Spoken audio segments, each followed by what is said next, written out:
Hello friends, and welcome back to another virtual story time with Miss Liz. It's been a while since I posted a video, and it is so cool to see how this channel is still growing and being enjoyed, even with my sporadic posting. A lot has happened in my life since I last shared a video. I started a job at a new library, I moved to a new house, and through all that, I keep on thinking about how much I want to post more read-alouds on this channel. So today is your lucky day. I am gonna jump right back in with a book called What is Love? It's by Mac Barnett and illustrated by Carson Ellis. Let's read. What is Love? By Mac Barnett, illustrated by Carson Ellis. When I was a boy, in the garden out front of the house where we lived, I asked my grandmother, "What is love?" My grandma was old. I thought she would know. She picked me up in her arms and said, "I can't answer that." "Who can?" I asked. "If you go out in the world, you might find an answer," she said.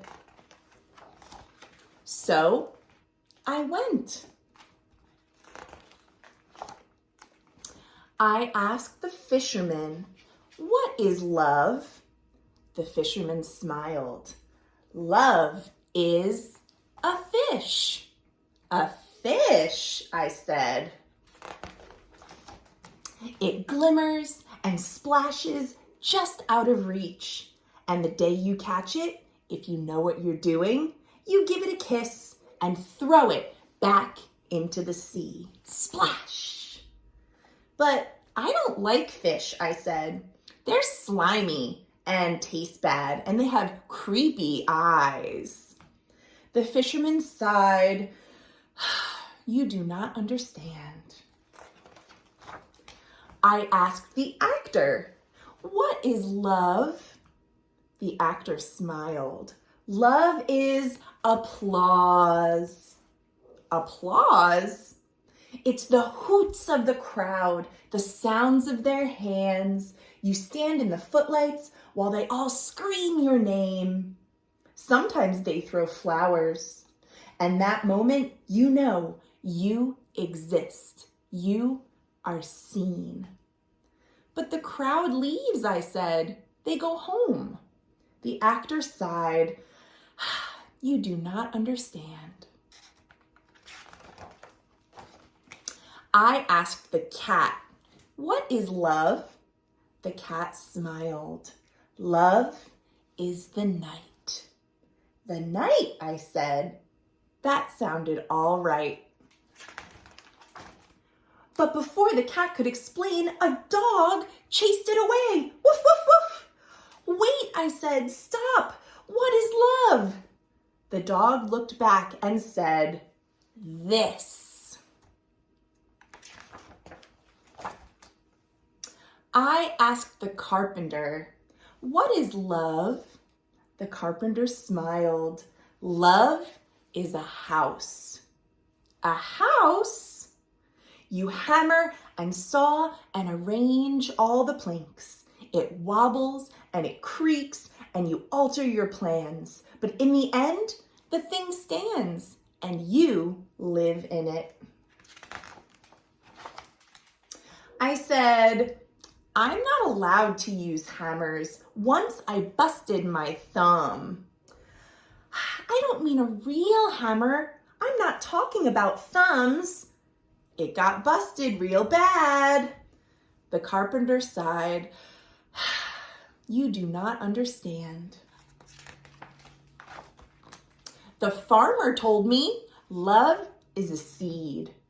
This soldier told me love is a blade. This soldier told me love is a horse. But the cart driver said, "No, it's a donkey." A sports car, a donut, a lizard, a ring. The first snow of winter, a maple in summer, a grizzly bear, this pebble right here. These are all things people told me love is. That's a lot of people and a lot of different answers. I asked the poet, "What is love?"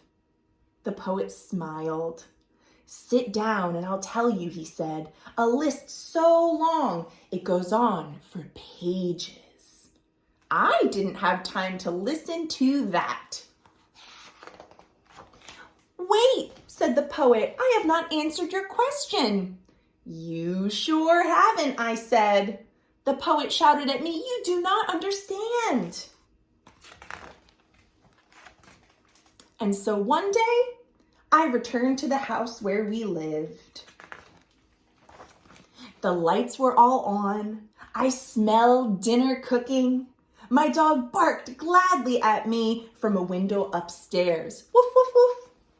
I took off my shoes and I stood in the garden. I curled my toes so they dug into the earth. I sighed. I didn't hear my grandmother come up behind me. "Finally," she said, "you've come back." She was older. I was taller. She asked me, "Did you answer your question?" I picked her up in my arms. I smiled. I said, "Yes." The end. Wow, I really like that story. I think what the book is trying to say is that love can mean something different to everyone. Maybe you love a person, maybe you love a place or a thing, maybe you love a feeling that you get. Those things can all be love, and what you love can be unique to you. Thank you so much, friends, for reading with me, and come back soon for another virtual story time. I really, really appreciate that you keep on watching my videos and that you enjoy what I do, because it's one of my favorite things in the world to read to you. Thank you so much. Take care.